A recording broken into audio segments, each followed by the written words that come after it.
علی بن ربیعہ کہتے ہیں کہ میں علی رضی اللہ تعالیٰ عنہ کے پاس موجود تھا۔ انہیں سواری کے لیے ایک چوپایا دیا گیا۔ جب انہوں نے اپنا پیر رکاب میں ڈالا تو کہا بسم اللہ، میں اللہ کا نام لے کر سوار ہو رہا ہوں، اور پھر جب پیٹھ پر جم کر بیٹھ گئے تو کہا الحمدللہ، تمام تعریفیں اللہ کے لیے ہیں۔ پھر آپ نے یہ آیت پڑھی، سبحان الذی سخر لنا ھذا وما کننا لہ مقرنین وَإِنَّا إِلَىٰ رَبِّنَا لَمُنْقَلِبُونَ۔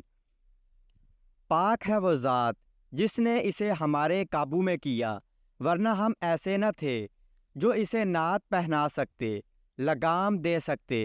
ہم اپنے رب کے پاس پلٹ کر جانے والے ہیں۔ پھر 3 بار الحمدللہ کہا اور 3 بار اللہ اکبر کہا۔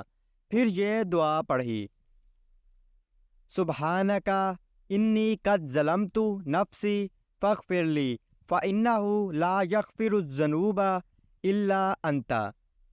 پاک ہے تو اے اللہ، بے شک میں نے اپنی جان کے حق میں ظلم و زیادتی کی ہے، تو مجھے بخش دے، کیونکہ تیرے سوا کوئی ظلم معاف کرنے والا نہیں ہے۔ پھر علی رضی اللہ تعالیٰ عنہ ہنسے۔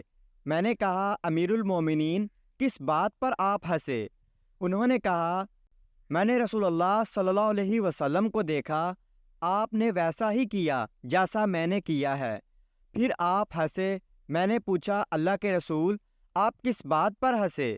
آپ صلی اللہ علیہ وسلم نے فرمایا، تمہارا رب اپنے بندے کی اس بات سے خوش ہوتا ہے جب وہ کہتا ہے کہ اے اللہ میرے گناہ بخش دے، کیونکہ تیرے سوا کوئی اور ذات نہیں ہے جو گناہوں کو معاف کر سکے۔ اللہ تعالی ہم سب کے صغیرہ و کبیرہ گناہ معاف فرمائے، آمین۔